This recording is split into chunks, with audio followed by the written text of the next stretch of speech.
Malor folau manuia. Malor tau atai. Iai le teratonunga o lo manuia le nai tūlangi o lo e mafuta maua mai ai le tātou porkala me le nei vaenga o le aso whareile le aftoa matu tonu mai i le aso i le whauina le vai aso o le aso whareile manatu o nau aso to na i nisi vaenga i le ngata e tātou atunu o Samoa tuto tasi New Zealand o Australia ia maletele lava o afio ma papa au ai o tātou tangata ia i le ngata fo ina whapena fo i nisi o atunu o Pasifika i tai ia o le malo tele ia maona territory ia fuaini ia tutuila manua ia o lea o lo matou peitau aso fatasi matou Australia le nei ia e whaia o masui o le siufonga o tai fou e toe whatalo whalo i atu Samoa i lau whita whafonga ia ma lau tapo inga o le nei aso ia li taritununga tau whaitumua i tusa i tātou ia i lana mea alo fasili tau o le ola o le soifua ia te oe ma le nai tūlangi o lo e mafuta mai ai ia pena fui le ola ia te au ma le nei tū o le tātou o unanga Matu te whatalu whatua ia te oe i le suafa manu malo keriso o tātou wali i ma le whaola taua lo soifua fia ori ia o le tātou whi au fo ina a matai le nei aso malana tautua malana au unanga Tatou te oli, tatou te whawhetai, ia Yesu le keriso le ola e olai, nei mau le mita, i mea pale au ngā tau lava o keriso na pio mai lunga. Ane i mau le mita i mea whaale au ngā tau lava o keriso ngā pio mai lunga.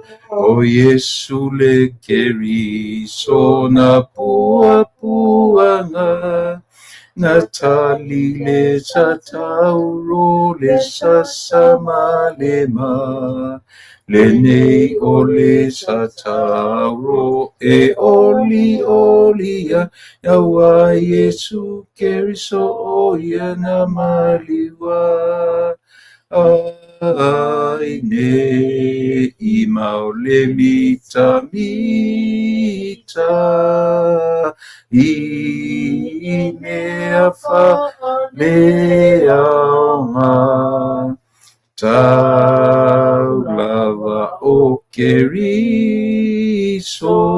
na fio mai lunga ia fiua i le loto ia ngā masese ia ngalo i manatu le lalo langine ai oli pea i le alofama au Yesu le keriso le ola e ola Aine ima le mita i mea le aoma tau lava o keriso na fio mai lunga Whafta Yesu i le whamanatu o le nei aso. Ia aua lava ai tau lava o le sa tau ro. Pai mitanga o mātou tangata talitonu i la ufio. Whafta ia ufionga o viinga e whamanatu mai ia i mātou le tau lo mātou tue tepa taura ia e le la au na osi e le taulanga e tasi a afe. Aftai mo le ni aso. Aftai le aso fou, le ola fou, o mea fou uma. E li ifa fo ia tu vi inga ia te oe. Aftai lo lofa tuturi loa i lo mātou ola. I lo mātou ta o toifo ma le ala e le tai au. O ia tu lo lava vi inga ia te oe. Aftai le ola ma le malosi. Aftai le o pangona ina si tala vale mai o mātou ainga i mamao ma Samoa. Tai lau leo leonga o lau puipuinga o lau taitainga i leo fafo ma le ulfale tamai. Ni ia lau fio. Aftai le whaoratanga o e tapena ma sauni ala le tauranga tasi a afe. O maliu ma lau tuetu ma malo i ola o mātou tangata. Fio maia. Lo nganga pa ia e tautu o lua le vai mare le ato toa o mea mātou te whaia, e le eise malosi. A o lau fio mātou te loto te tele ai. Pa mangalo i mātou uma i meu se se maanga salai, i lo tātou wāwhia ngai le wā maisi tangata. Ta mai a oa ia o whaatonu i mātou, i mea te tau o no mātou o life. Pa mangalo i le toto pa iau e ke risono mātou li iman whao. Amen. Ia fiu ai le loto i anga masesei, i anga lo i mana tu le lalo langi nei, ai oli pea, i le alofa mai au, Yesu Keriso ia na maliwa ai nei.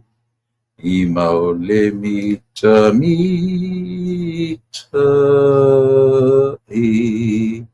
i mea whaale aunga.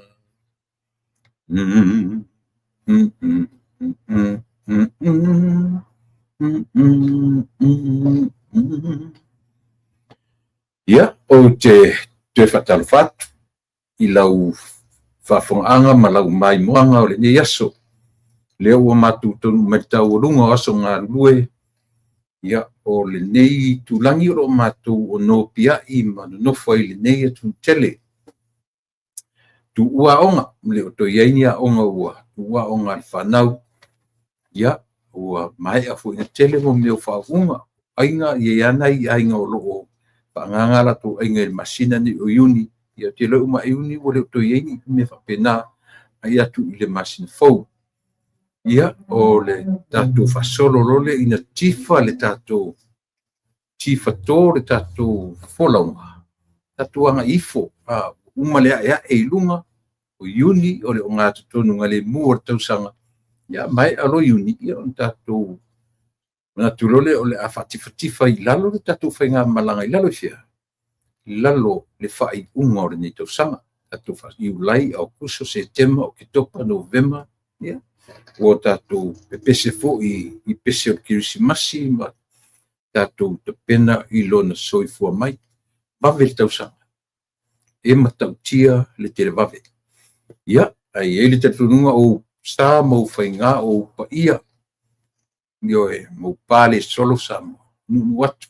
E le tatununga o pa ia mau sa mai le babau e o le whabau e le aifo i se poto e le isi ata mai toe ale na te fou wina o whawai mai ai le babau na ta pena e ututua ani o tātou matua. Ia leo tātou ai le nei vai tau ma nei aso le soifanga ma leola. E ui lava ina o tātou wa aia ma le io e whaamamo i loto nisi fo o le tau whai sa tia ia whawai ia o le atu. Ai e le tātou e sau le tupulanga e alu le aunga tupulanga. E le ai se poto e le se vave. E mwhai o nei atoe sofa o pa ia mai ale tai sama o tui manua se ia pa ia le tai ula le tamai tai. O ia mai le ta whanua se pa ia le si whanua. O sa ia Samoa e wha me melo ia iso se tangata Samoa. Ia, manatu o le a nu tuia mawhangasolo ia le tātou tautua ma le aupunanga ma le tātou pōkalame ia o le nei fo iaso. Ia le tātununga e telefoni na imtau tala noina ia ma whasolo ai le tātou pōkalame. Ia si o fo ina i toe minute mana i toe itula. Ia tātou whato whafo i lea ma o tātou tuua le mawhtanga o le nei aso. Ia, ai whetau i o leu tāwhia ngai le ua mai le tātou ua fo i matpaanga. Ia e tātou ruina tātou pōkalame o le nei aso.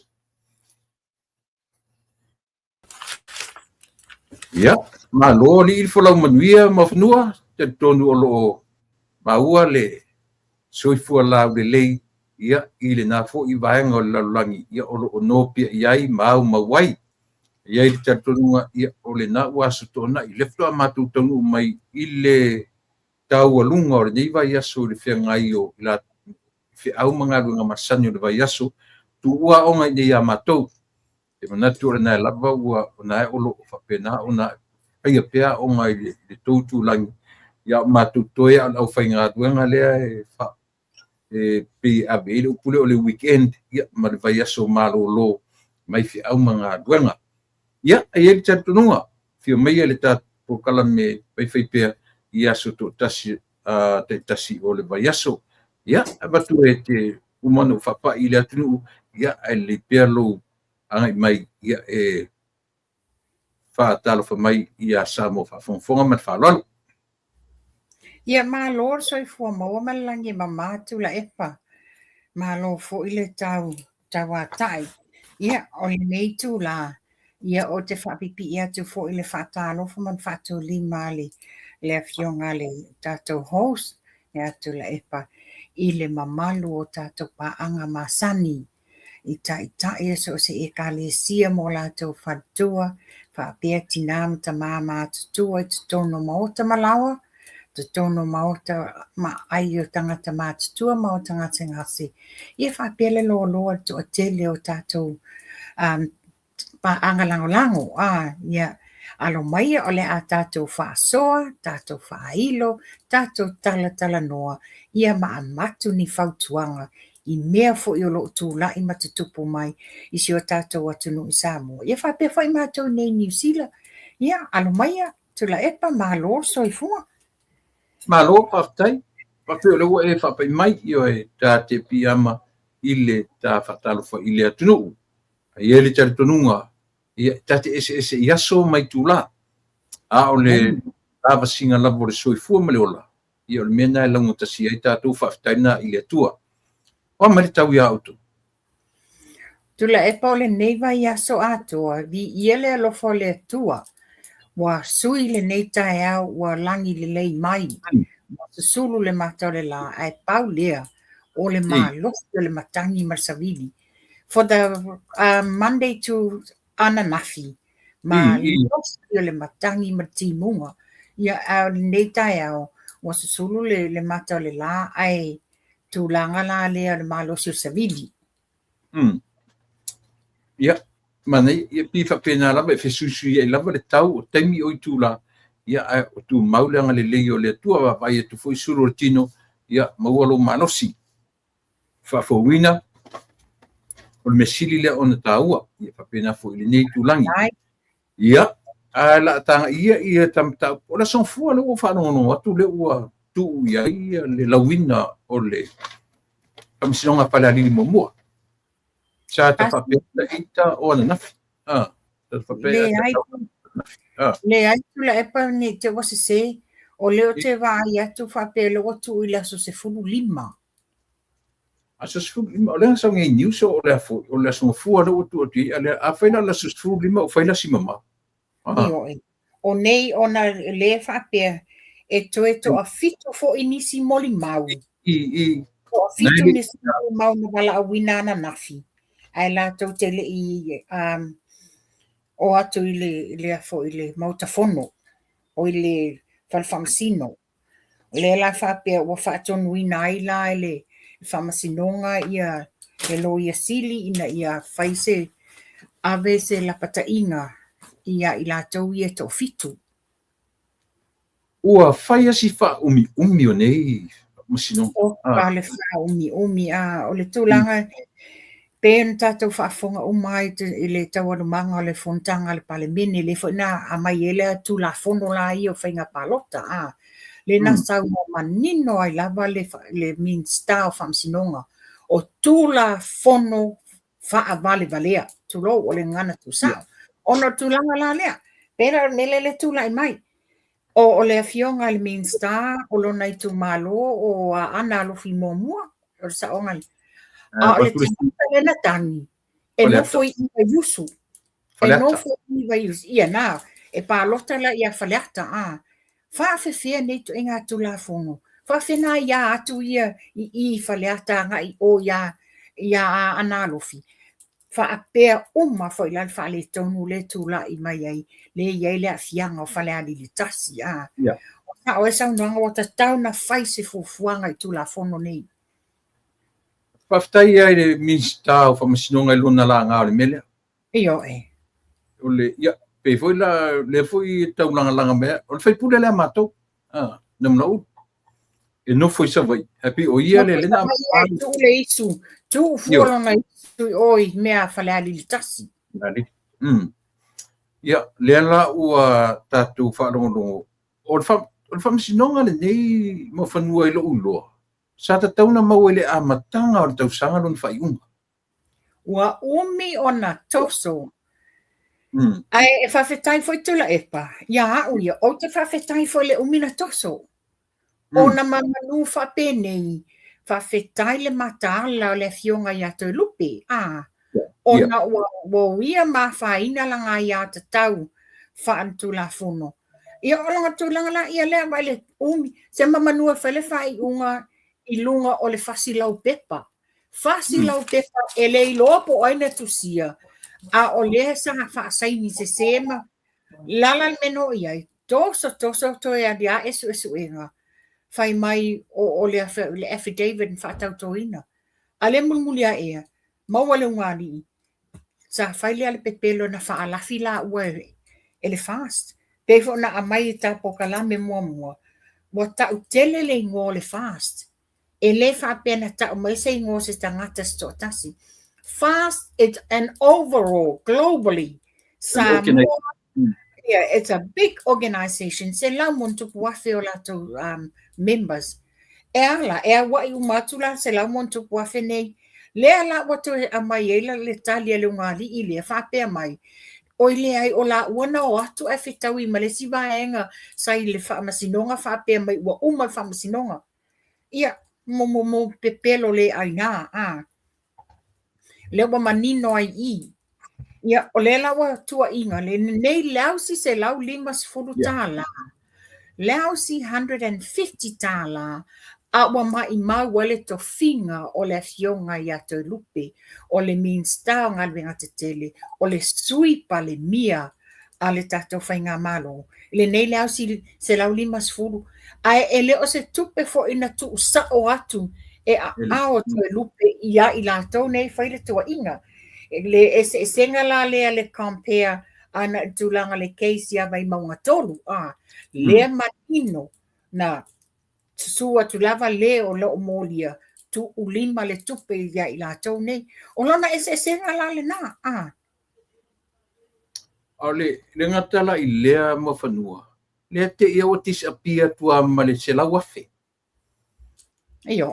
le o tele intano le lo po fe po o tala no ina se la wafe ia po la fa solo via tua ia fa pe ia ia tu la epa tu lo lava so o manatu to atasi na o te le a faina o le fionga le sui pa le mia ia te lupe i le tulanga le nei ma fua se ma fua mai le fai pule o le tau i tu malo ia ulaia le ale unga iai wata tau fo ina fai se fai unga i le tau fai pule e moni e le chichi me o lo afien mat fai pule e onga le fonta tu fa longa i le fono le na umatu nei le fonta tau fa fatu mai sia la tala fa tupu ma tamaita i ma suio fo ia o nā mea uma. Ia, ma leisi mea afia tele leli.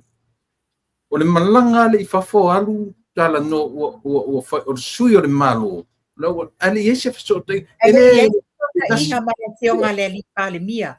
La le wa ma vele a tele ia onga e afia i matu sui fai pule.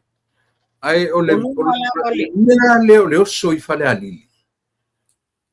Ma le mea la lea o le filosofi o le vanga ia fai le lako intervene ai ia le HRPP.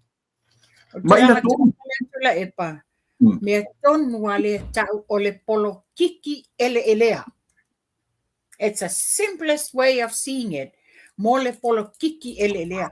A fai wa fasao ina namulau ulu i le la vama le sunga le pali ta eu mas pau. A fai wa fasao ina i le alo to tuli a ta eu. Malo lo le lei. Lei se me tu oi folonga ia isu oi i fa fita uli o fale alilima le tauwanga fale alilima ma tuiloma ya te lupe ma tuiloma. That's between the two of them. Lei se mea ia ina i fua ia. Ia, se o tatu tāria. Lela saola a faila la sfulima i ulaina ua tu ia. Fasi umi tele so. Fasi umi tele ia e lima lama le aia whamasinonga. Se tatu whataria ia le aia whamasinonga. Ia pole a fo is. Oi foi whamasinonga. Darryl Clark. O Darryl ma le whamasinsili. Oi, na ia whamasinsili. Ia, sole. Ia, si o tatu tāria lupe o mau. Tatu. Ia wa tai langa le mfaina mai le asong fua se tali. Langa le fato a faile polo inga ana nafi. Ina ia ave ia tusi samania ia ila tau ia to fitu ia. So therefore to serve sometimes this week le vai aso fo. Pea maua le ola malmalosi ia. Au le silova ia so atu itua ia. Fai e lola ia le ilo ilonga. Mane, tamai. Se kako e kala la kiki a fai makako e fo i tu ele leia kako ko o I mea ua ioi. Mana esi tamai tai malona to e posting o me le ariko o le le harmony agreement. Ma le teacher settlement. Le e ma ua le no senda tu. Ioi. Leila tato e o i nei isusia. Ina ia manino pea ma fa malam la maina ma fau o tatou atu. Ia, pe o le tūlanga le nā Iu ese le onga. Ese le onga nei tūlanga. A eno fo ma titilo tula epa. A faila o le o e faile harmony agreements le nei. Ia e fōlinga mai e le o maua uma le whawhatu ia toa le whās. O a tu singa o a ia inga a o a fo ini ia fo ini ni tima inga pon tu lalo o tu wai tu tonu I le wa fai lava na o la ua ia vai ele I pine na uma na fai le harmony agreements ele I halfway through ai vale fonga va o a mata lona I loa mea fafau fa sanga anga I le tai fono o le vai anga fa fai ina ne I ona e teleni na mtau fo I ona e uta pena e but a kaku ko e no form tatu ba tele lo ya o le ala fua I le fono I vai aso e lua na umatu nei pe ia se swinga I la wa ai mai I ta I o le tuangai ia malana to toru masani fo le tele ina tu te mai I le maloma la so ai le o telenga o lua vai aso Tele fale tonu. O whatautei o le fontanga a le pale mene, e le fionga I fong fetalai, I whapele pale mia markapeneta, ese le manai o whanga solonga. Ai o taimi loana ua whaile folfolanga I le tūlanga lea mantua, na whaile polo I ngā le fong fetalai le afiafi. O le aso a tae au, o le a whataunu inai, a tātou drug test. Everybody else had the time. They all had the chances. E si o lato a au fesilingia uma. Alan mena iai, le ai ma sesio lato na si ile aum silingia. Ai pe e whaate ia ina ua whaau le fono usua sa mo le aso so ai. Ono le tau tutulinga o le mata upule o le whaapasi e ino talo tupe. Atu la i fia me whaapea se ele fongfeta lai so na wanoa. Ma wha ai loa. O le fesili la le fesili ai nei. Ile pela le tato e fo i mairola ile harmony agreements la lea O le ta whai loa i. Peisa wha mamawhai i le ngana a le fo i sa se e le tofinga o le palemia. No one is above the law. No one is above the law. Tutusa launga ta sia uma Samoa. No o fo i le teimi o valfonga ama le fionga le li parmielo iai nei. Le ale tala na whai. Alu e tali o morianga and all this. A o lewa o me le teimi le nei. Ua whaatau te e ana i le fuafuanga a le fonga whetalai i le tūlanga lea o le la whaia i a drug test. Ai sea, o lea me wale na whaatau te e se onga, le se onga, a whainga mandatory le whainga o tui uma o Samoa i le taimi o le COVID. Whapea fo i le ngase ni se la yalom whanau. Why is it not mandatory now ona e onga? E onga whawhitauri le ui te tono Samoa. Le ngate te tono Samoa. A whala tau i alo i o le atunu. Le na recruit e o e whao o le tangata waleina o lesi uso a Samoa i te tono Vietnam. A o le la fia mai. O ala ni whate ta inga le lei e a mai ele. E fia me I lona I tu malo peno fai atu. She is one of the leaders of the women's group. Le ta ina ia. O ala ni whate ta inga le leina te mai te tonu I le women's group le nei. E mana tua. O le women's group nei, it's globally lalangi. Le whaka ei nisi sa o New York, sa o nisi the African continent, I whanotanga. O lala to inga whate te inga le lato te avea iai.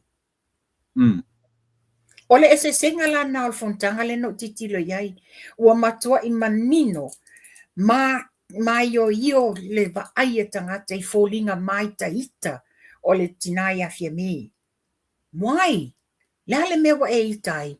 And yet, sai luma o fofonga, lunga o a ao, tusi wha maonia I le wha le tonu, o le tūlanga o drugs I te tono o Samoa. So le fesili, have you done anything e la vea I Samoa? O le ala to inga ta inga leadership le ale he sa whai nā taimi. O le tūlanga nā tūlepa, to me as a mother, a grandmother, auntie, sister, o te pui I whanau lalo maoa. You know, it's the future generation, not only my family, but o sio tātou atunu I Samoa. Tate le whiwa aia nei tūlanga, Ale la vai nei.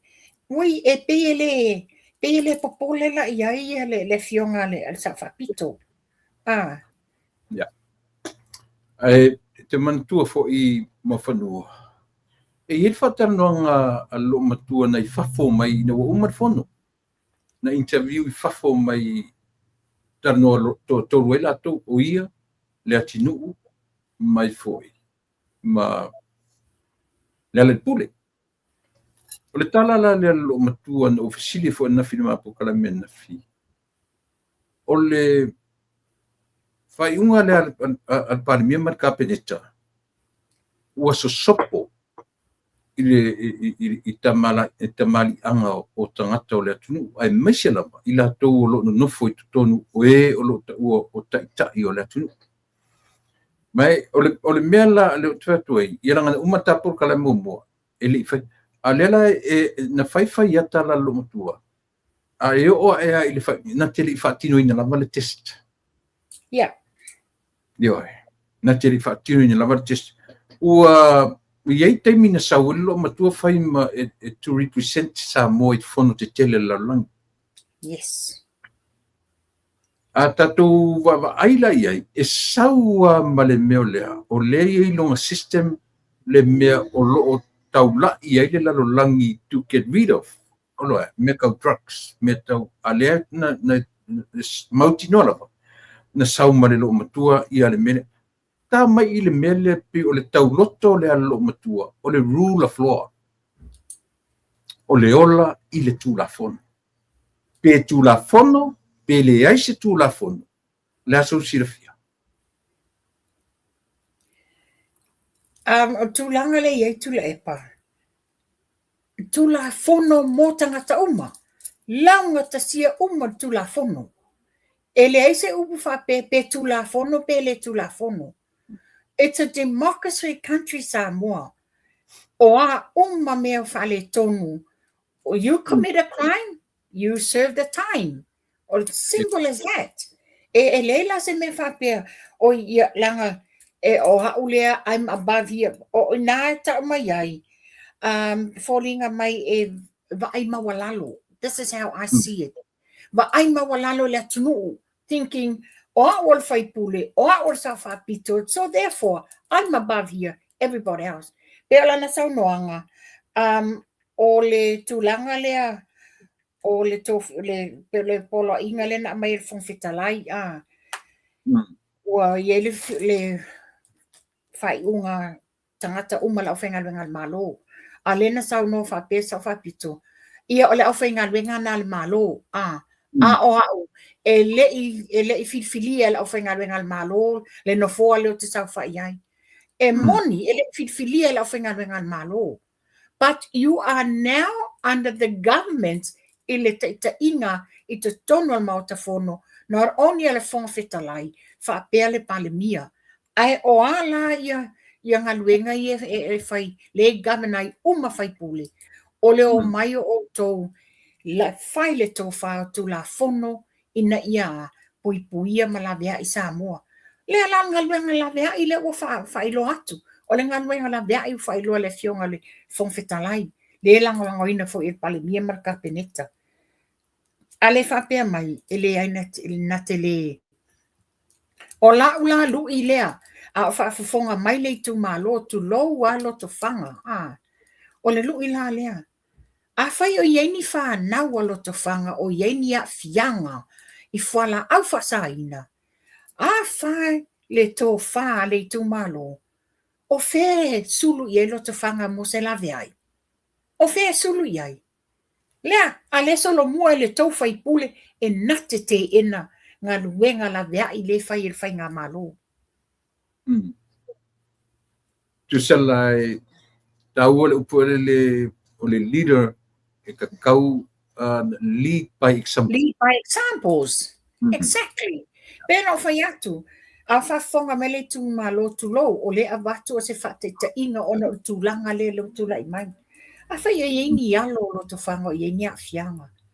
O whea la le mea mua sulu whai ai.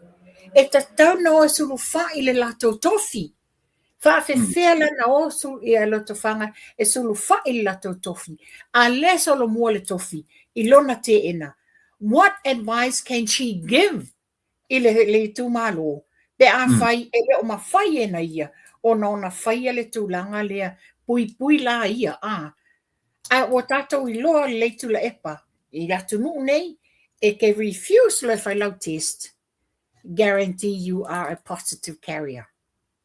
Pero mena o batua le rule of law. Leanga o pei o lana lea tauloto I aso uma, o ia o le e ola I le tulafono. O le tangata la e ola le tulafono mawhanua. Leanga o leo na whaangaina le upu e le o iai se tulafono. Mena ni whai atu tala, pe tulafono, pe le tulafono, o mea I kau drugs, it's under the law. Legally in Samoa, e sa le whala o whasaina. Pe ua whaila I se tulafono, pe le whaia I se tulafono, o ia o le tangata e ola I le tulafono. Moni saunoanga tu la epa. E tanga I foi te turi mata I la vale le saunoanga. A whai la o le ale si la sanga o le nofoa le o te nofoa. A whai ole simple lava le whaiunga. A whai o ai le sui whai pule e test positive. Latu na pono. Ave leo. Ole mata whai oi na leo. A whai whala test positive na ia. What tauna mo lia fo ia tu la fono a leo. Le malo leo. Like every other citizens of Samoa. Not only that, she's a lawmaker. O le tangata e fia tu la fono. Pe ua whai la se tu la fono, particularly le mele. E te tauna respect mea e le te tauna ta lie se tu la fono. Pe a whai o ia o tangata e ola i le tu la fono, i le rule of law. Moni le leitu la epa. Moni le lau saunoanga e ti tilo fo intanga iai. O loo mai moa mai Samoa atoa. Ma le lalolangi atoa. Le lātou te mai moa iai le i te tono le fono al palemini. O ani whataita inga le lātou te whaia mo le tele o tupulanga lalo maoa Samoa. O ani whataita inga. Is she giving an example of whoever of you le, you're a drug dealer or whatever, you have every right to refuse, right? So that's the example that she's giving out to the people. Yeah. And how nice is that? Mai moa atu nuu nei, ma titilo atu. O le sa avea mauluai pale mia te maitai o Samoa. And this is not a good example that she's giving out for Samoa. Yeah. Tātou sia ia tā penanga le malo. Wa lena fono ar ka peneta right away. Ia whaia losi tū la fono whanganga i le mele. A pio le mena leina tam tu ni mata i ta po kalame pe tu la fono pe le tu la fono. Rule of law. Ia le fono. Le me if ia te mai le. Anyway. Yeah. Ai te le se mai lai le vaenga le tu la epa. Le se o vatua la le mata upu lea. Yes. Mata upu. Lea sa te le lope na e mawaina. Yeah. While we're still at drug testing, oka se matanga. Oka se matanga. Oka se tu'umawalaloina. A o oe whai o le tangata matua, wa whaingoa oe o le toe iu taia i te tono le mauta fono. Le sunga taia le tuangai atu la epasa i lele madi le ngaoi. Le sa whai maila na whaatata noanga live ma le autostala na po. Oh, recently. Ana po. This is last night. Kele mawala, kele i. Ma ia whaapea, leo te whaapea atu ai. Ai se a, wato mai, munga mai i tua. A sa maua o taua wanoa. Tau te whesili ngia ai. Ma tau luina ai. Le polo inga po se whatanunga ngā mai le whonga whetalai. Whaapea le whiunga le li pale mia. O le ale SSNga le o le awhaia, o le drug test versus the COVID test i 2 years awhai. There's no difference. It's mandatory. O na lea, o le pui ngo tangata anu Samoa, ne i te i ua whano soifua i le COVID. Pei fo i la le tūlanga le iai nei le drug testing nei. La mea i Samoa. Le ua whaasau no manino le whiunga le li pale mia. Na o le sia singai o le wo tene le whale mai, i le whale vale. E panga ma tina le vaainga ia i la taua i ele a fianga o mawhauwhau. A le wa saule nei to e ino tu la epa whai mai, sa o le leifia me, e nā te whaatawai, why come out? Why come out whai tau whatatanoanga i whafo? And you had all the chances i te tono mautafono. Tau te siringi ai. E a mai manino le tali le whonga whetalai. A mai manino le tali le whionga le li palemia. A lewa e sautula e papei e te tu'u mawalaloina le tali le whionga le li palemia. E te whaasau sili ma wha mawalunga. Ma wha pia mai e rubbish pe pelo o le whia pule o le whionga le palemia. Why? Why? You haven't got the nerve e te tāngaila e lui le whionga le li palemia. Malaka peneta pa pele whongwhetalai i te tono le mautafono. O i te tono ina e a mai sa o ele mea moni a o whaafufonga sa mo malaulangi atoa. Ua Tele mawanga la ia le mena me fauran mena po au fai ma most tau nei tangata absolutely ma faila na fofolanga fapia le ai se fe au le fionga le li pale mia e fa sai na ia po ola na vaenga na faini ala to lai yo le se fe au le fionga le li pale mia ai o le tūlanga le iai mo tangata fau pepelo tau faleanga o le saulai tu e whai ai. You've had all the chances in the world e te luina ai i te tono mo te whono. Whaafofonga sa mua, sau no manino le whongwhitalai, sau no maningo ia le fionga le li palemia. A o le afo i sau tala pepelo la whai. Wa le maua mai le lana whatatanoanga lia. I le tūlanga na fsinia, le autu stala i me tau le tala tupe ma le tūlanga. Ai whape mai, na whai ila ofisiri pepelo te le. So how accurate are you? Who are you? You know, le fasiri na le tūlai mai nei. E whai mai sa ofia me le tūla fono. Pe le iai se tūla fono. E le se mere e tau saunia, e se tūla fono wha pitoa mo whai pule. Langa under the Constitution na Samoa. E leo whape mai, e ese tūla fono mo le lautelo Samoa. Ese tūla fono mo whai pule. E tasi tūla fono, e launga tasia o mai tangata anu o Samoa. So therefore, a whai e kau ke test positive. Mo li o tau whamasinonga i tūla fono a leo. Ai a whai alina, whawhetai, wa e tō whae le fionga le li palemia. Whai se tūla fono, whaama mafa, o ai o lātou o maua, o loe whakpuipui, ave ese strip ese mo lātou tofi mai lātou tū malo, toi whai a lātou whai ngā pālota. O le mea fōle le tate tau whesiri e. Le ala mea ne whapea i, lau fionga le whangwhitalai, si longa lima. Io, e le winga tonu ala o tala. Langolango ina i e le fionga i tamaita i le fionga le whapito. E le te tau o nāma. Ana file mua te tonu. Le aise, a lena sau whapita leo. O me sini la ia. La o mai tu e tau whai. You know, amu. En tau meina, tu lola wa tau te pala ai. Tau te le mawhai nang tau siringia sao. Le fionga al whongwhitalai, whapea le fionga le li palemia. Whafonga al tala len whamea tula epa. Whafonga sa mo al forsanga le tula epa. Whai mai. A whai ele aini whai pule test positive. Ia lona winga. O le ale toi maua lo ala se aisai te tono sa mo. O le ale winga o le wha upunga. Se toi whautasia, whemea? Hai mai a whai ele aini whai pule test positive. Ia, e pepelo nei pau. Lona winga.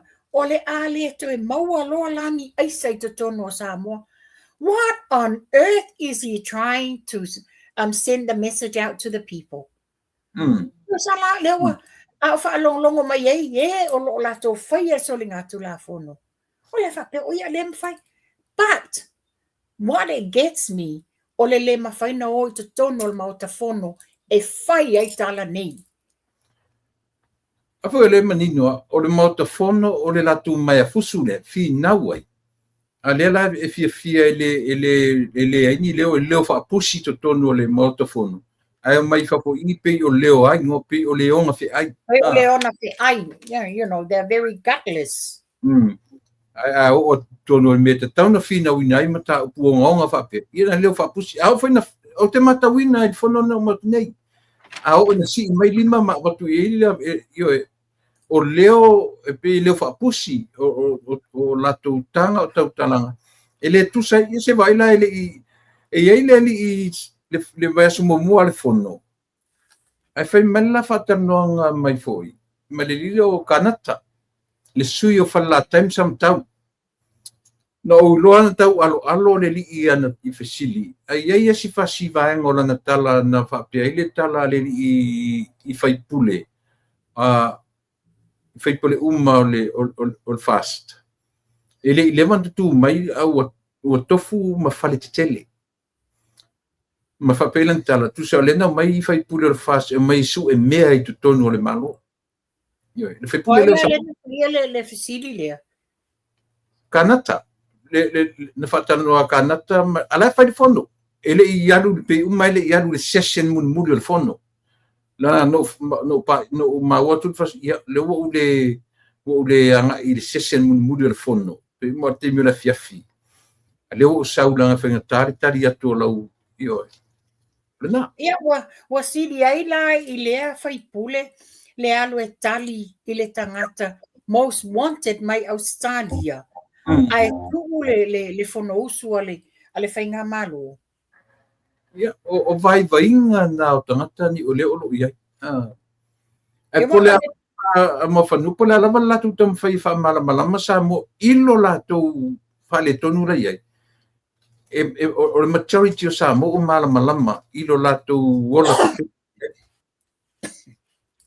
Ia pe ora tulanga ne wa ia personally wa matua mati la tila lava le loto leanga both fia me tula epa I le palemia o tau o fai pule o le maota o tau le tau te whaia tonu mwha tonu atu le palemia a sa ese e mai fo I le tofi tu lau atu na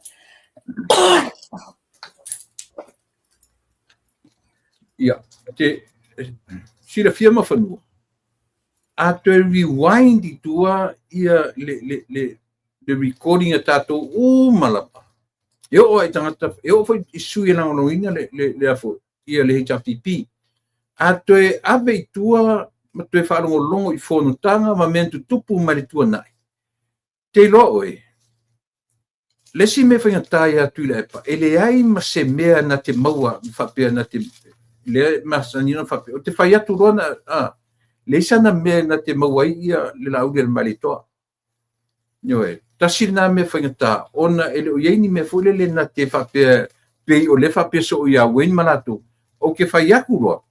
Yo, ke mau ke whaia. Mana tua le attitude ngā ko inga whai, ana I whai pule o le HRPP. Pei no fo malama, lono winga, e iei merenga ke loa, au ila, leanga ke loa le leile la maftanga ma la audi mai le amatanga. Ngā o la audi lai loa mea la ngaia. Ai le se me nga ke mawela audi ile ma le sina me alena inga whapea both of them le to ina malom tua e fa fonga I fatata noanga le tula epa absolutely walau mai ia atu wa ai a kautala mai ia I palemia o mata emo kaka pepelo kaka you know wa a mai la vai ia mea o sa ia o na whaia mai la vai ia mea sa o na whaia. O le lai whatua lau tala. O sa se eti umala ua ma fia mele tofinga o le panemia. Sa pea foi o na avele tua lalo I whaipule me tau na whai. Sa whaia lava. Ale nei mea le watula I mai. O le la vea I mo le atunuu. La vea I mo le lai loa I le whaangutungutu lua. Tu loa uputu sao.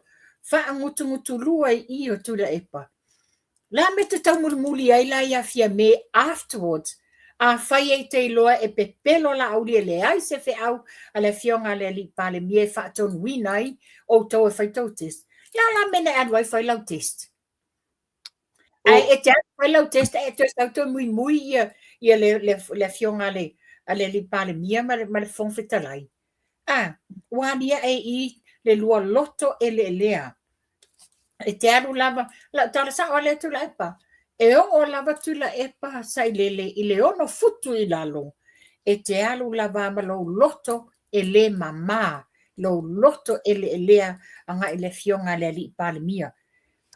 O whawhia le pepelo le fionga le li palemia. A se whai lo pepelo pito I sili na e pepelo tau whaleanga. Mena le ina te le lau tala no ia po kalami le meo le natura o mea. Le natura lea, le mawai me lea. Se I vanga nā le tangata ua whanau fo wina le soifua. O le natura leo, e moni lau tala. E alu le tu ngā mau ma le loto ita mariti ngā I le whai I aifo, I ala unu. E o whea fia me. Tu sa le mea le temini, o le ua campaign le toina ma toina I po toina ma lo matua. E o ifua I le parapala. Ma mea ia. Ioe. Le mele la afta tu wa aine I ai mawhanua. E ola whaafolinga. e whaafolinga e tau mawhai ia pipi i atu tangata ia la tupu malatala. A mea tala moni na e o ifua i le tuunga mau. Ma le uli pato i o loto i le tangata o le ua matuato i le popo. O nisi o mea lena lau mai lan whatatanoanga. I mātila tilai i. Wa matua i mātila tilai i le ele e leo le loto i nā te tele. Mai ia wai e te i ta alolo sa whai. O le whesini la. La mautu o mai e tua whai ai. Le sa tau te tono o fono o palmini. Lote tala tupe. La mena tau le... La na whamanino le fionga le li palemia. La mena le to e si i ailo a ao tu la epa e te ena whamaninonga a le fionga le li palemia. E pe e fōlinga mai. Wa e tam whai e whaolo ata wale vā o le fionga le li palemia malanga kapeneta whaapea ia min sta lango. Ma whaapea mai. Pula matau ona min sta. Ai le fionga le li palemia i te utusi te tele tupe ma foi matonga whaapea le fionga le fonga fetalai le ao malo le malo. Se vai le loto ele i nā te tele. Ele i maua sana te utusi i tā lolo i sa whai. Le i maua sana te utusi ma sana pua ana mai sautalianga. Sila ko e mea ngā mo whanua. A whai o ang kalanga o aina interview. Tusala o le amai i lana tama le o le fōlinga matuntongi siapo lau tele. E la sa iei peto o lua e to tolu isi tustala. Vai vela ia, si vela ia mo whanua le mele. O le aunga au te o le mele. O le tala sa o le utawhai atu pōnei. E o ifo al tuunga mau. Yes. Ma le ola loto le anga. Anu nofo mai tu tonu o pāle mene. E whafōlinga. E o mai lola i tua i me whapene. That's their reality. O le lato real person nga. Le mai tua i lato por kala meia. Ia le la... O ia, e mwhainga lafu me so whanau nongo. Okay, I will give it to you. Wa le vaenga na i te mai. Wa te tele tupe i malo. Ia whamalama la mea ta ura talo. Na ia whamalama. Ka mai ia o le tūlanga leo mene o tā lolo. O tā lolo tu sa e whai mo meo whauwhalenga e ka le siesu e ni tupe mani tonga e te tongi ele au tufunga. Wa vai ai. A le na manino o whaasoa le fionga le li palimia ma le fongfetalai. O le mamalu leo le mautafono a maise no fwa inga a le fongfetalai. Ma toi te e nā. O no lea. He's never done anything ni whapea. O le mea leo le leka ia fia me ma tule epa. Matua i leka i mena, o le manino o le vāwhea loai. O le vaai ale malo Samoa. E maua lunga lana vaai le pāle mene. So le mafuanga lana o tālolo ia. Not so much whapena whai mea o kon kalake nga whai e whale. Le ai, o le vaai, tasi langa mena o manamai tangata i tālolo ia. O le vaai wha Samoa ma le respect ale matauria o uru whaururunga i enua. O le parliament ma le afoi, ma le kapineta ma le afoi. Io e. So le vaai la kapineta le la mea fuina leina vaai mo whanua. E pe o tangata i na avi i ta lolo. O le ao le malo.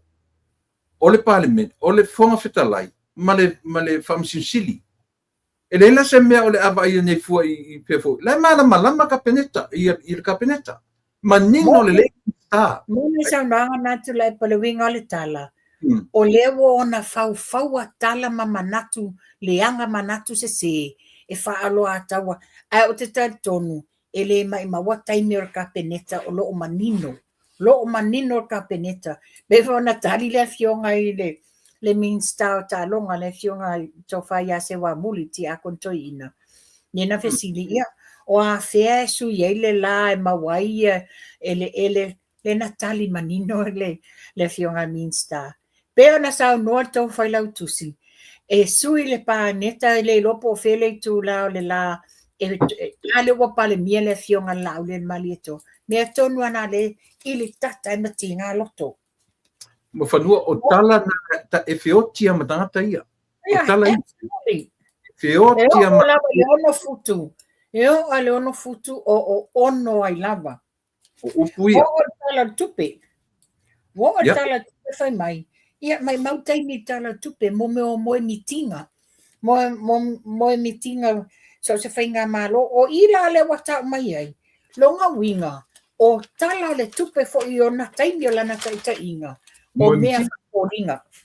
O mea whafolinga sa ana whai e ron taimi. Au taisi, ma kakele me tu sesi pitoa, o le kāu o le mele le tala tupe ma whanua morsila fia le atunu. Len tau tala ai, o le wha maoni o tangata e au ina tupe le atunu. Langa, it's all about collecting funds. Mea ia, o tangata e kole, lena o mai e paunga, ma sinalupe. E tele tupe o umanao, mai o ele ima whaila na whaila vaenga ai fu. Ele mfai ele vaenga mo inito sanga tele. Ia, na o la ia wo o mai. Wo o mai la i whanua. Wo o mai le tala noa to i ina i whanua. O le lave le whafonga le upu. E te le lava lave i whanua o le malo. O lau whesiri la auia. So, la e te sila fia i le teimi o lau taitainga. Ai se lana e le whai ai se vai fo i lo taimi. A le wati ngā inga le whai ngā malo. Le whantula i me le whai ngā malo fia me. Le ai se vai fo na whai a fo i ai. A le watula i mai ne le tatou whai ngā malo le nei. O le wa avel wha mua ina ia whai se vai fo. Ma ia tua ia ai o whanua na ave le taimi o sia mani. Muli ane ave ia New Zealand. Le la foi, le situa inga matu ia le wona au maia. Whapea mai. O le tasiva fituono i le whainga malo na ngau a ano ai le Westic. Ma ia ta uai le whainga malo al tama ainga. Lama wa tau tua i fia tau sanga. Pei o le tulanga le wai e nel whainga malo. Wo atu pe tau no le fionga le li pale mia. A whai o atu ni mea le leifa a wau. A o atu ni mea wha le tonu sa ili le vai fofo. La le mea tasiva fituono o melona taimi leiva valu ina ua tia ire tofi pale mia.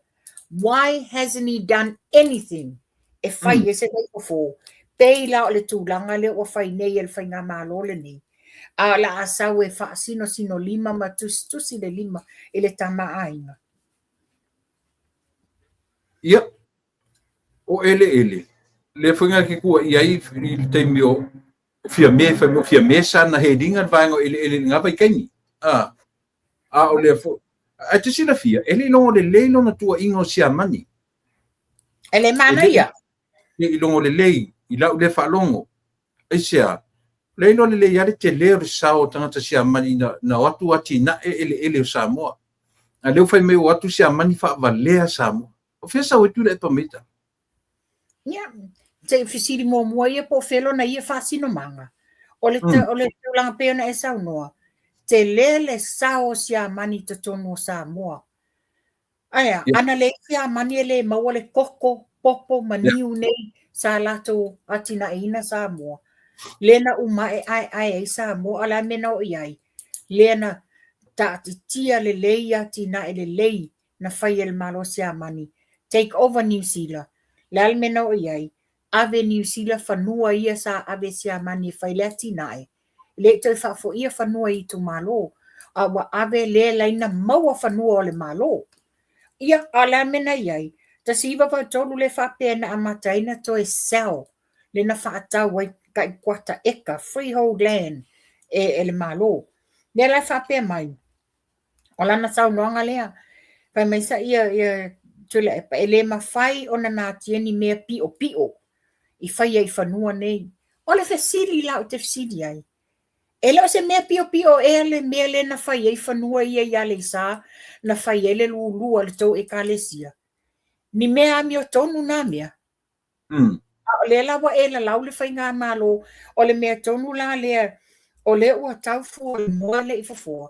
O le la tautua ia ni mea pi o le whainga malo. O le whatoa atia, le whatoa whapasia tala tupi.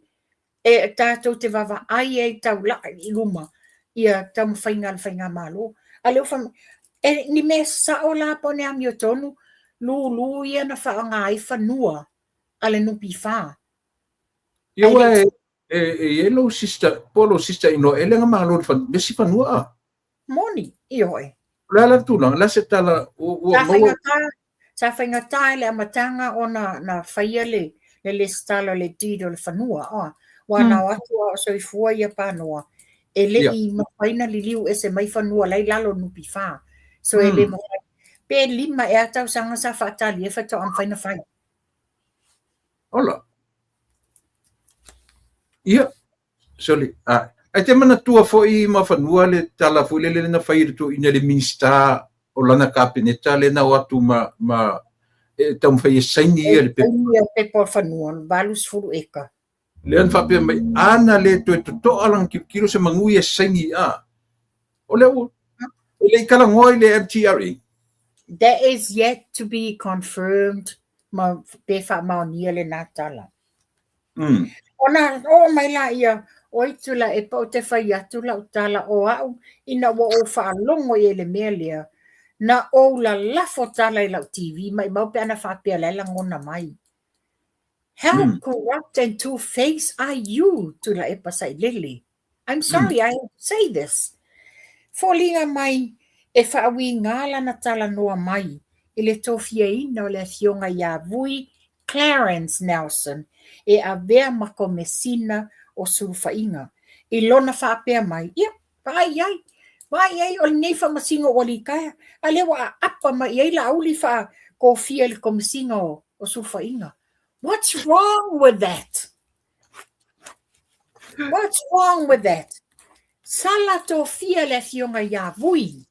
Sala to, lele se senga, ma le to fia le fionga ia le sate le lapi. Ole whamasino ua retired. He's a retired judge.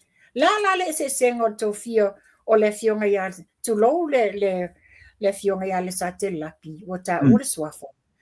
O le wata plestene nei wha awale tu langa plestene o whanua maswafa. O le le se senga to fia le fionga ia vui Clarence. E a vea ma commissioner o le ombudsman o le sulfainga. Man a le whape mai o le mtanga luenga le sulfai ele mamalo le atunu i ni whai unga le whetau i e whai e whainga malo. Ma ia whesiringi a le tūlanga a whai la e whaiseli poti a le fionga a le komesina a ve sa o waitari sa o le komesina le ombudsman a nga i le palemia mar kapeneta. A whai la a weseli poti le komesina e a ve sa o le palemia a whai e te ena le palemia. Lona winga, wale ai se au ngā. Me tonu ale wa e tau fua o le moa le i fafoa. Wa e whaile tua inga o le whatoa se eti le fionga vui ta o manfa tau tō. A oia, wa e lau tū feisa a mailo whamanuanga i le fionga ia vui tu tō nor palmin. A le wa e sau i tua e langa. A e. Pwene whatua tangata ni e ola whawhoringa. E nofo melo tono whawhono sa mo, ore matua ola whawhoringa o tangata. E loa e lato mei e tua. A te sila fia fo iwa lewa na sapo e la wanga nei ia vui le teimi o se 4%. Remember? Iyo e.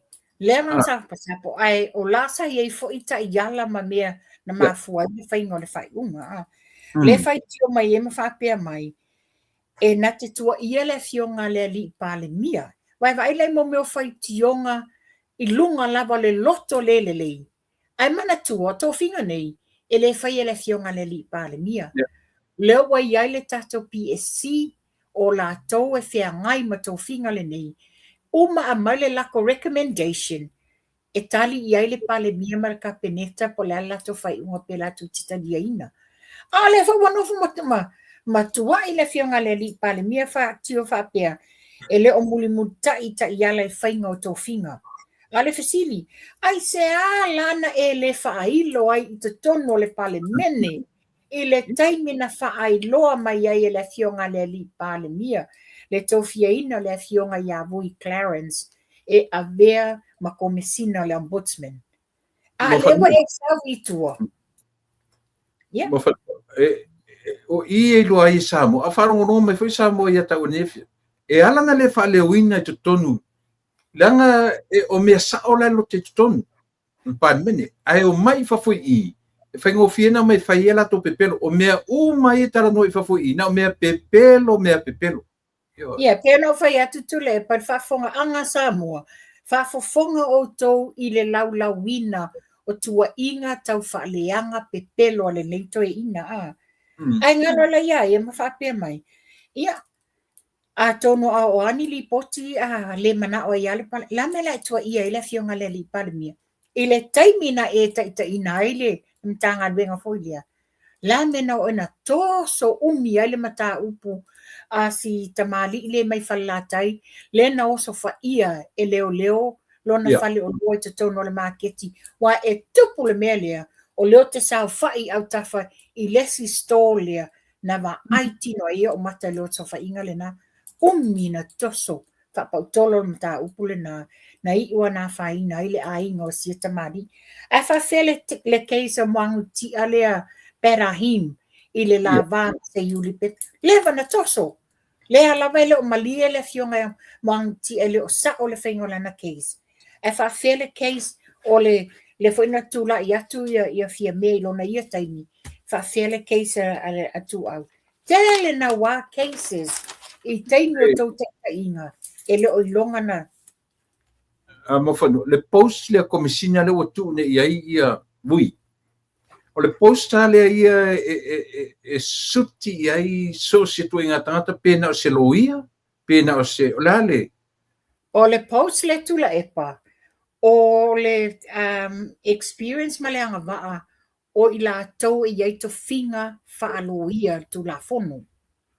Ia mana tua la, ina ua whamawai ia le fionga ia lua man vai katalaina sa polu lasik. Le fale tua lea o le ali whamasino sa ia ilo I taimi ia o Richard Lasik. Ina ua whamawai te fo ia lua man vai petania meo lo ia ilo na ainga. Sa tau loa ona appoint loa sesi commissioner of ombudsmans. La meno iai, tu umai le taimi tu la epa, sau le taimi o fia me, le ai se tangata na filia. Ai, na se eti fo iai se Yuli Pepe, e le iso na tofinga whaaloia. E mantua whaiunga. O whaiunga, o tusa o Iesu whai iai le mamalo le atunu, ini whai unga le whetaui le tala whiangai le whamaoni o ina la whai le suenga la lea. It's an investigation more of le officer malo whaleo whaaloia ma naia wase etiai le sa dem whamasino.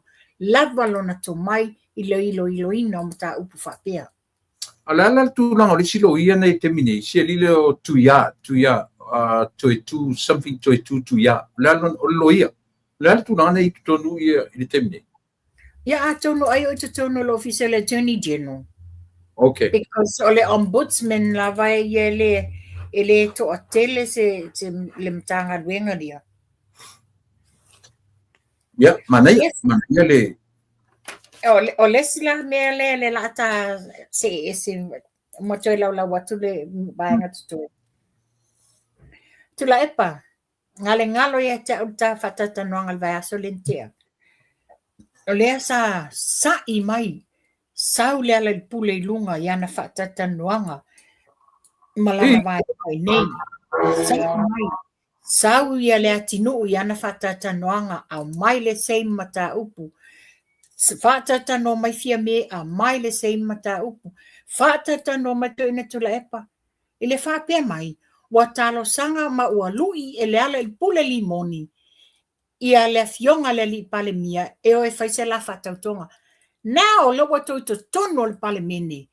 Le se meno. Wa pe o to ni pusi wa ka loka o to fonga. La me wa to le lu ia la la fionga le li pale mia. Ta umai e to te mai fa fo linga ma to tala o lungo tau whaleanga. Lewa tau te tono al palimene. La ina tau le. O no whapea, no tali tula epa. Toi titi tua e lunga nare, tu lungo le ala. Whapea toi titi ne whapea le ala. Lawa fionga whongwhito lai, whatu se lafo. Whai se ma whatau tonga ma le fionga le and nothing happens. Ale wo mai tua valo so longo tu tua I nei tua ngamia. Pero wina tala. O nisi me tu tala no ai, e o ar whatanoanga le te tau tala le whatanoanga sailele. It's all lies. I know it's all lies to le, but le anga Samoa. Le whafonga anga Samoa lunga ta pokalame le lupe whabele. Le wata fo fola tuai, le lua ngia o fo lingo to ingo tu lepa. Not only to lepa, all of them. Kanka umai e whaia laku pokalame lunga. Le mai, ua maua vanoa le lua vai yaso le fono, maua vanoa, e ave umai mea ia e fete e nai o latu finangalo. Le mentu lai mai, le mwhai, tele me manava, le mwhai tau tala io e. Pero wingara na tala, mai mawhora te mio mai whafo mato e tere, e pawara whai tau a Samoa, o tangata siling kara pepelo ia ngaka.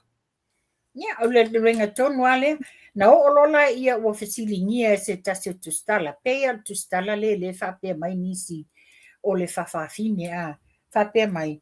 Oi ale ingo tustala le.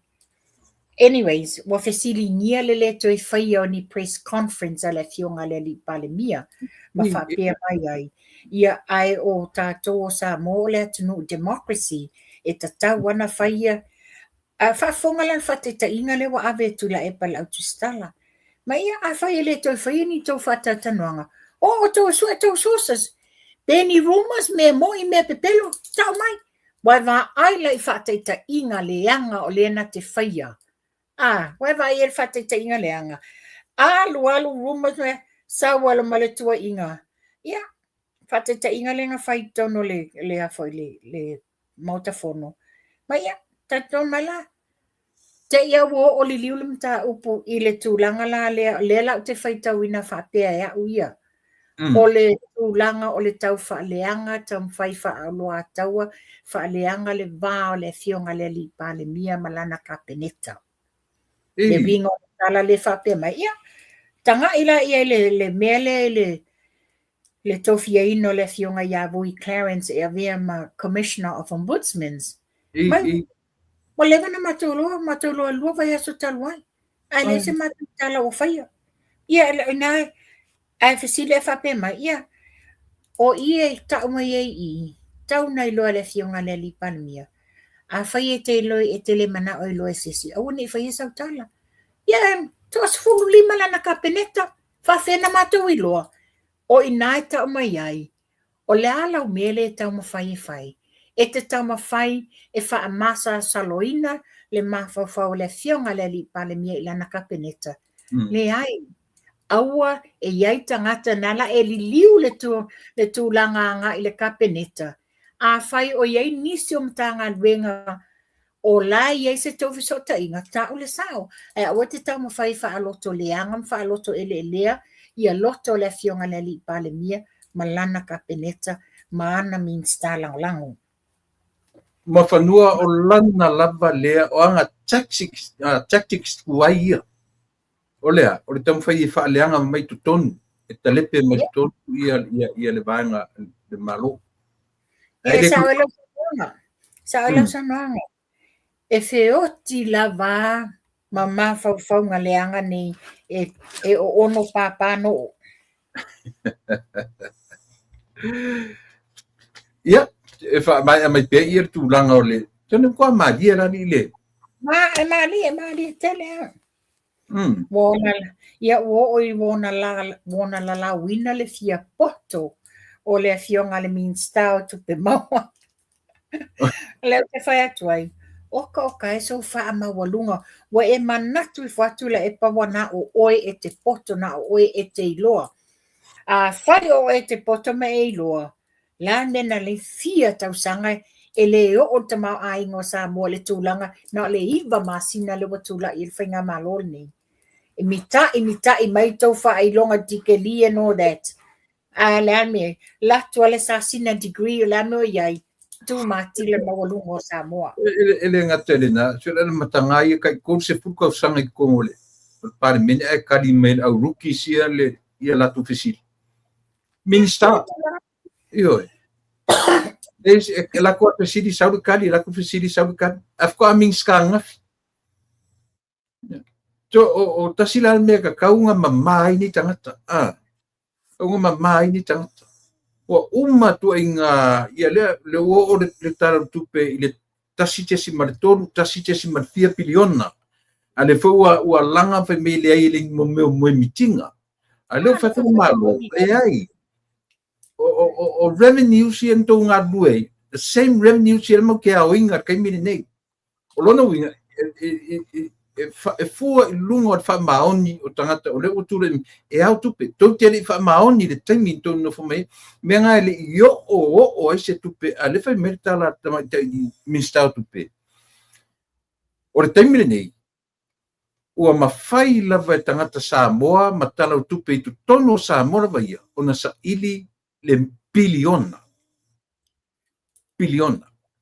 to mela ia le mafai tu le patasile mela ina le to ina o longa specialty le fa pe taulangi o metau tupe ale fa o le ala vai tu le fa mai ia tala ale li pandemia tu le pa mauto o fika si o to tiro mai ai e ma tu te o ai e ma faina ma tu o ina ma le ala o to va vai mai le se sangana Ale se na tu le pa wa fa tu langa vola le wo no fum fa winga le tala le tupe le wo fa nei o se mo mitinga o e whaafolinga.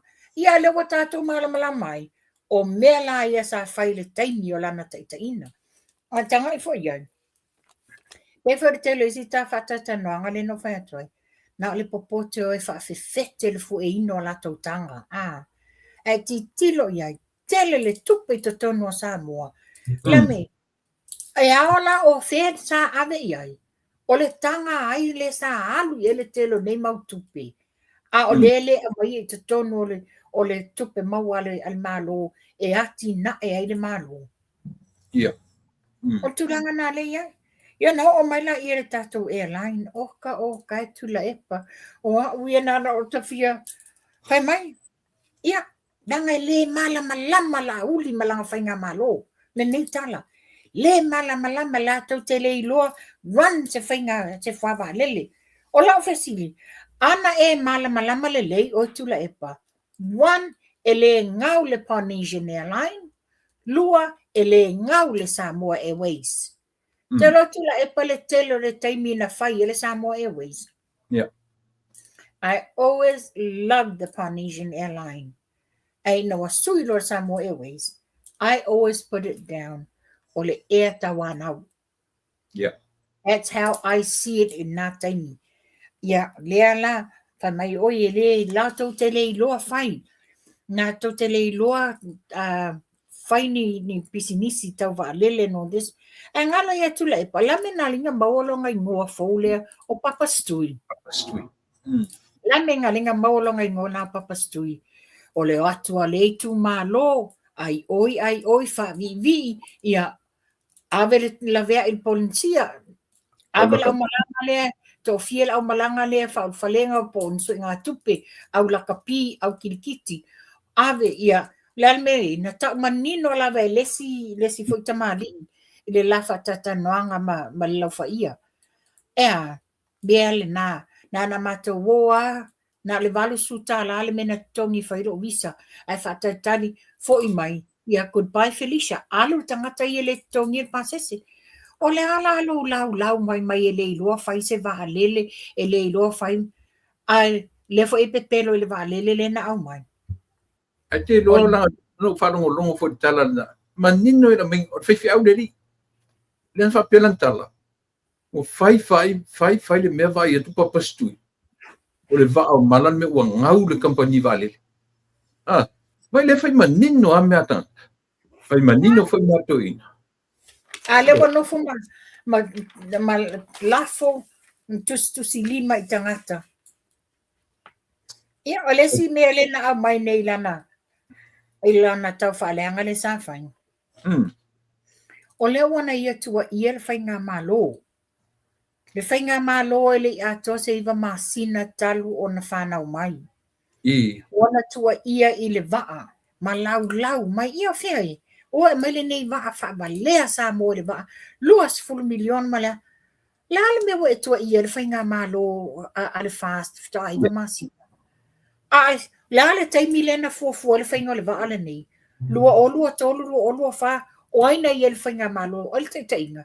Tai hele fionga le tamai tai pan mi sa pa le mia ia fia me ale e loa I lo tau faleanga ina tele wa ave oi matua I le malu lau mama I le lauli al malieto lauli doesn't lose a sleep over it ona olea e faa mua e lauli le lave ino Samoa a wale lumana I tangata nu o Samoa o le fautuanga le la watu whautuanga wa te tatunu.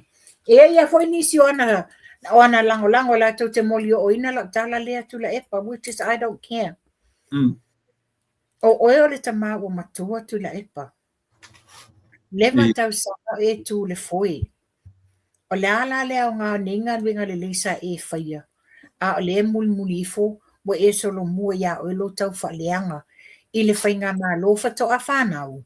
I le whainga malo o le wala vea I Samoa. Tu uia lo wha mawalunga, lo tau wha leanga, lo loto leanga, ma lo wa ai mawalalo I le atunu. Wa le simple equation ngā mea uma. E whaifua maitala tu la epa e a fei elu mawhale. But the bottom line, e wa ai mawalalo lana tau lai I tangata anu o Samoa. E le peila le whainga malo le wai e taimil nei, to e wha fo I le manuia I tangata anu o Samoa. Ma le watu wa lalo matau sanga mai. E le mawhai le whainga malo, o na tau aveina to atasi, le tau aveina le whainga malo, o Samoa atoa, e kalesia, nu umaitu malo, e tutu whatasi. Ia, o tia tala le natu la epa. Ia. E tele nau na ia me ta te fia tala no ia. Ia ailanga o le tutua no a foi da fiafi. Ai ole pei ole ta fa malo si le ile tunu. O ai le fa longo I tala ia o uman fono. O uman fai fono mo le lua vai ato atoa. Tatu vava ai uma ma mori ma wina sa mo atoa. Ola fa foringa. Tua ola faforinga tu la epa fono toe la le pule la to lava le front line al vanga le ese tala na le mai pisa I fafo o le vale la kaka ka kongu ia la komia ia o le vale tata ese la le na tu tua te mi le fono e fa le te no meli fa dia la vanga ia na tafa ia na faforinga ai li matua o am ta pela mele o pisa to ine fafo Na tonu lamba. O te fia batula se manatu pe o lau sau noanga la lea na e whalongolongo I se whatata noanga le lau whaia ma le whaipule o sa whatama talimatau o ia whalataima. O leo whapea mai o e pupule taimi a o tutu whale o tangata o le fast. O ai are you referring to? You better bring some evidence because o lea fo I tātou te loa, o nisi o I lātou, a warta ua atoa le ngō le fast. A warta ua la, to telo tamani le e taimine. O tamani ele lei o lātou tamau a inga. O tamali e ngālu lue I o lātou a ao whaia lātou pisnisima ntau tua o lātou a inga. E le whapela afta o atu nei le fast, mau ai loni o lātou tamau a inga, le ai wa leva. Ai a whai o newe tua ia nisi o le fast. I know some of them, and yet, e le o le whainga malo le, e iai nei le fionga le, la auli al mali e toa. O le whainga malo, e le taimi o le fionga I a fia me. A whai la, come with your facts. Au e te lafi. Au e te lafi le lau whaia lea. langa lewa ta ua mo fanua ua fapia ia tula e pele autustala. E o su e mental facts, o su e mai rumors, o hame uma. Io e. Ani mea. Na ta mailola ia le mo fanua i masarumianga maritulanga o le liki ai o tusi. Leana ta ua manino e le fionga le lipare mi. O le ua maua. O le ua maua i la tau o lo whaia le mea. La ta le ili ko ina whaia. Aha o le matanga guenga. O le saulea. Pape wa maua matanga wenga o le na au taile mia. Le la wa ilo i te tonu e sa ili le na whaia. Ia, pa wale te talo, pe ona talo mai ma au nangi mai le fionga le li pale mia. Ile au whainga luenga le malo. Ia ngā lulue whaatasi ma le whainga malo. Ngā lulue whaile a mio tonu. A wale tau le leia ma le lumana i lau tele o Samoa. Tatu tataria. Tatu tataria ia le tatu whainga malo. Ia la te usuia fono ia aukuso. Aukuso. Welo tonu siaso. Na ua toe toro po ia. I think it's mid-August. Se toe foi sa ili atu na toe maumele se tonu. Pe uma le tatu te le tura fono tau whaaufi o le ele. Le tu whaatasia o whanua o Samoa. Ele se mtama i mata upu le natu la epa. Ele o se tama i mata upu. Le o sa unoa ia tu la epa sa ileli. Ele o se mta upu mamana ta upu le. Alfesini la. Ia ta i lewa na tau i loa. Fia, mi ta i le tolus futau sanga o le FAS, o le HRPP. What have you done about it? Sa tau o pipi o ia whapea. A lewa e nofo nei matusi lau lima. E le mwhaina nā tieni me pipio. A le sa tau mai pi o pā ia whapea. Ma I foi mo whanu a whape te lela sona loto. O I tonu al whanfono. Na te au mai e lo o e ala au li lena e whaia. Ua umana matu whataua whanua o Samoa I saina. Ta tau rola na come up with this. Ale leo mai whata mi milo tua tal se ma saloela tunu. Foi le lau whafonga anga Samoa. O lewa tau whafonga mai ua mawa ili atu. Ai mai sel whatatanoanga le ana po. Wa manino umal whafonga anga Samoa I Samoa malalangi atua. Me ona sa wala fionga le li pale mia I te tono al mautafono. O I e a mai ei mea wha mahoni te tono al mautafono. A whaila o iei ni whale e tonu ni mea laisi la fia ta ele tuangai. Mai la tone e ni mea pi o ale whainga malo. O le ale mena lato le lui nai I te tonu. Wa o I e fofola ai mea o I foi e loa ile a mea tonu ma le mea moni. Ale wa mai tua tau mai I tangata pi o paha malato wa mio. Le tau whafonga anga le nasa mua ua ma avatua nei mata upu. Ina ia wha ma lama atili. Wha whaingo fiel na maua le malama anga ya o tau maua le tau wha. I le te leo le wha le tonu le whaia I la tau nei. Ina ia maua I tātou le file mu. Ia Samoa I te tono Samoa. Ai mai se tātou nei whafo. O le tātou te aitau malele atu, ma tātou sosoani le atina e ina, o le tamau a inga si o tātou atunu. Ia, manatu na nofo ai olo, I elau walau dia, se vana I sisi e tamta upu au te manatu ua mai atu la u pito ine. Ia, o umatua ina, whai ua toilet ne pala I le tūlanga le I whale I e tua ina inisi o sui o tātou vayang whao. Whai ia, whai o tau talanga I le aso, I le tātou Asia. Ia o nei o te fo'i mai nei le tae au o tātia atu le oka le Asia I whafo o Renew 28 ma le Redox Gold. Ia sa oka mo nisi fo'i lato o lo lato mana o mia. Ia o le tūlanga le nā, ia ma le tātou vai masani o le tātou vai masani le nei e whāwhangu la po e tono le pusa, tolu se lau maleono tā la New Zealand. Ia nawa I lumo le screen e numero te foni e inisi o tau leo te vai atu e text mai e te au. Ia ona sa I mai se umbal poka lame lungo le tio. Ia ona ofso ta I atu le ia te o tau.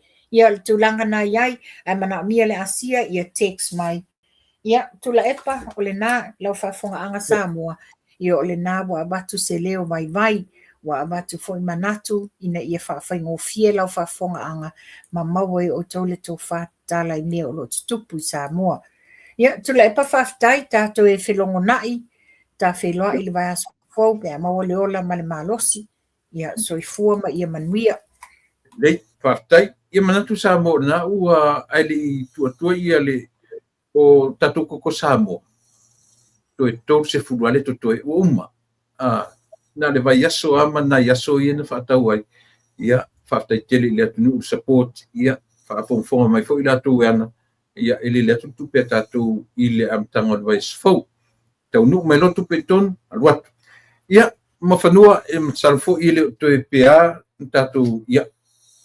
Lua mawhanua. O le lua vai aso o mua. Ia o le mātou whelua i nei, malanga mai nei i New Zealand, i Amerika nei.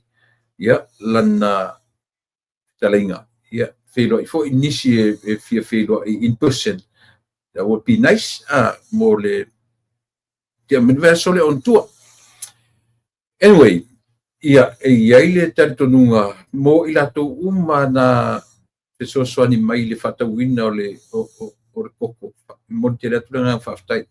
I got 30 more left here. Ia masalo e o tu le sonfua so lua. O a whaisi vavele whatauina mai o le saolea a le tātou tautua mai au onanga. I le nisi fo i o le au whai whaatoanga le tātou anu o te le tā uatua le swafa o ia fo i o le sa wai le tātou supply. Ia au le na.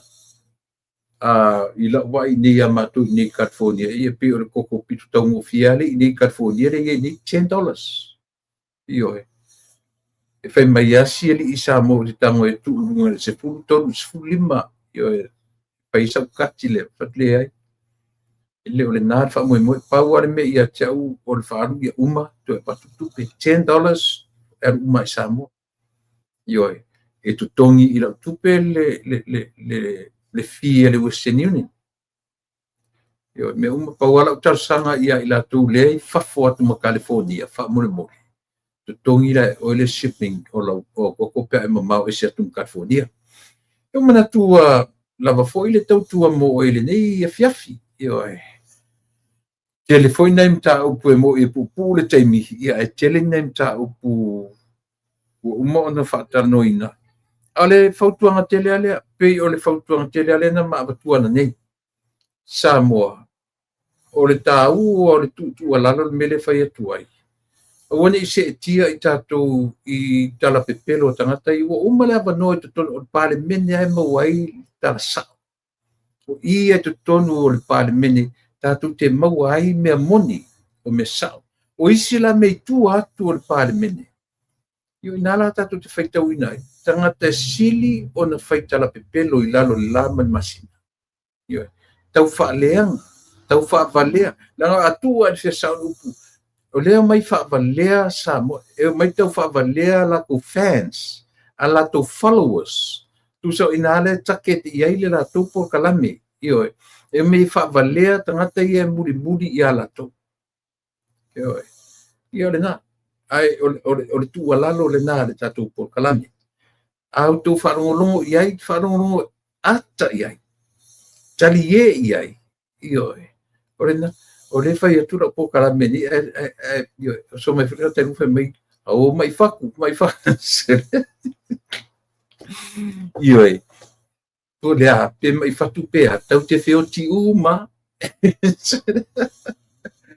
Ka kuke o uma de manavo ele io e ele te me ta aloi ilo ele ia te o ma tato e o le fa pena tato fia tato oli ia a o mau le taimi maleola ile taimi nei taiao ia o te manatu ai longa e te loe le sa po kala me taiao ai a fai no o taiao le matu o le fundraising ele matu o rotu io tai au fundraising ele matu o rotu ia nei te uma mai o ta vai ia o le tarfia ngai ma se tatu por kala metaia if not then I will see you on Monday for sure. Ia ia whapea ele nga whatia tae au o tātou mai I California. Tofo ta ilo fo ile ta ilo fo ile sosia Mr. Falai le e tala ini. Ia mare sosia matu papa kiwa matu karesia. Ia o matu ai lata mai para o mai. Então o fia ma ko plate $25. Ia o le atina e o fo ina matu au rotu nei tangi lima. Tangi lima mo le atina. Ile ni au rotu fo ia mai fa pe o in farsa tu watu farsa le ia matu te tangi lima to ia farsa mata fata o farsa. Mena e fia fata o seu plate o ele la tala mai io $25 ile plate io mana ile le na menu mana ile na meta mafa ia nai fulanga na mutaiao ali ai sta tu program taiao ia fa maru watu io no tulanga na io te uma mai uta vai io le tarfia ngai mtatu le so taiao mortemine Pamania te atu ia le si fonga taiao fo la proclame ia uata ua o le lupe fa'alele. O le lupe fa'alele o oema o tātou uma lava. O lupe na fa'alele mai e o tātou ainga. Ta pena oe, ta pena au, e o matua, ni o matua, e o tua a, ma ni o matua, o le whamoe moe. Na tausi tātou, ma ta pena lo sui fua ma lo uola. Ina, o le whamoe ma warunga, I se teimi o mua e wha'alele ai oe. E whaalele ai a, e whaalele ai tātou le vasalolo. Tātou tio e sa ili manuia o le tangata lava ia malona ainga. Ai au tātou sa ili manuia mo tātou ainga. O le taimia e te la foile tupe I Samoa. Ia mautino. O ane I whaia le tala se sea tu le pale o le tupe ai ave atina e lu ainga. O le taimia e whatau e tanga si maa alo ainga e tongi ai le GST tax. Ta milo tupe lea o Central Bank io ina e alu uma iai tupe maua ale atunu. Au fase se ina I tātou. So o tātou felelei mai fafonei. O tātou felelei e sem Samoa. O le whamoe ma orunga. O tātou o lupe whaalele e toe a watu le manuia I o tātou ainga. Tātou atunu. Winga na o tātou ingoa o le lupe whaalele. More teminei o lautou o ona masani. Alo fatile atu manuia ta I ro tātou atunu tutuila mamanua malo tutu tasi ta I fale malo ta I fale atunu ta I fale e kalesia manuia o to faiva familia le tua I o to tiutema faiva e va pe foi ia I matou o lo tau apa tu le tautua mo temnio lautou ona masani tuila e pa fa tai li o sua o te whātou whawha sui fuatu Samoa. Ia sui fuia ma ia